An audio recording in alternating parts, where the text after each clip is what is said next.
tell nobody what you've been going through. A lot of folks are getting themselves into different type of crystals and dark arts and all these different things. A lot of them Yeah. think it's good. A lot of them don't know much what they're dabbling into or whatever. But I have had some athletes uh, share with me that they had some issues because they were intimate with somebody who was into these sorts of things, and they had Mm, issues. So for athletes that or people in general that do of course, sin, I mean, of course, premarital sex is sin. But for the people that do sin, because we all sin at some point, how do they deal with a situation where they have been intimate with somebody who's into something like that, and it has that type of attachment to them there now? yeah. I would say, obviously, you've got to repent. Repent doesn't just mean saying sorry. It means to turn away and go in the other direction. Mhm. And so, as much as in your power, try and do that. If that means cutting off the person, ending the relationship, you have to do it. If they've left any artifacts at your place, get rid of those artifacts. If it's crystals or their sage or whatever, clean the house, get rid of it, and then bless the house. Um, because again, a lot of times I think the danger is we sometimes think we can dabble with sin, Mhm.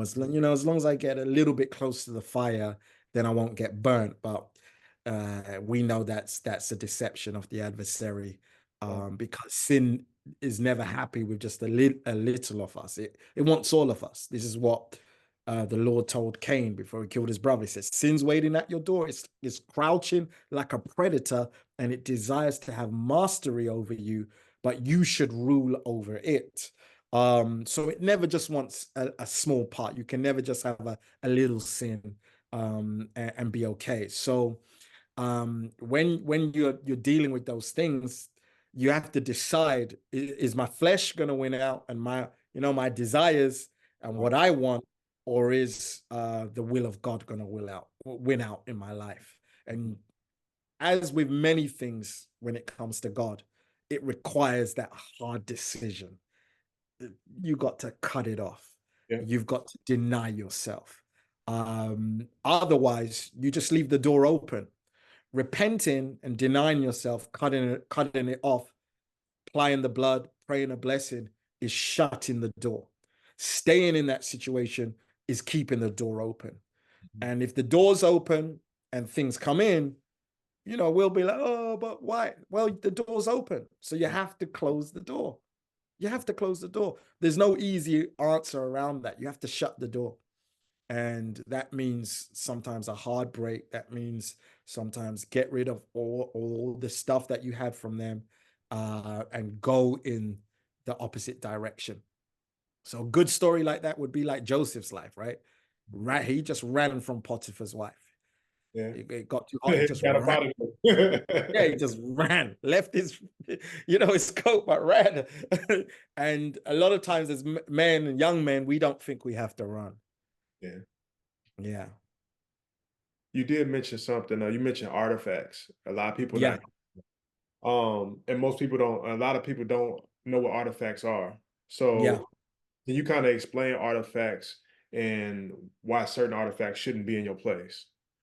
Yeah. Because a lot of artifacts, like even in the history of Israel, and not much has changed since ancient times. Some of these things, like crystals, rocks, certain types of fragrances and incenses, they were used to invoke the presence of a deity.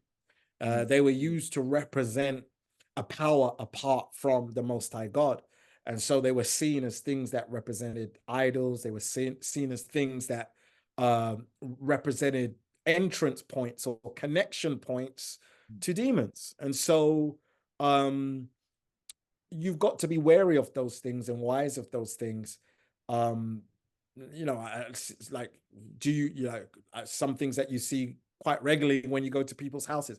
You see Buddha statues. You see, these artifacts that are seen as normal Yeah. from the East, and from other places. And so you've got to make a decision.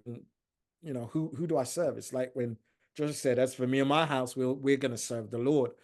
Um, and you know, again, the internet can be helpful in terms of what's what, and what some things can be connected to, because the enemy is a deceiver. So, you know, people might say, well, that's harmless. It's just harmless. You know, there's nothing in connection with that.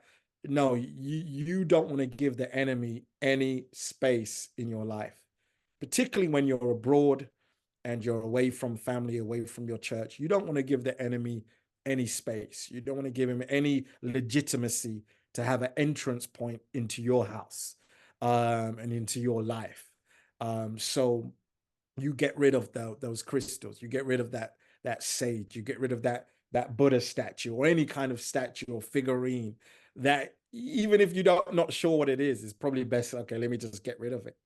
I'm glad you said that, because I was going to ask you what are some of the other statues and things, because that's one thing that I didn't know about. You know, and one of the things when you're traveling to different states and different countries, like, oh man, that's Yeah. cool, man. That'd be so cool. That's so pretty.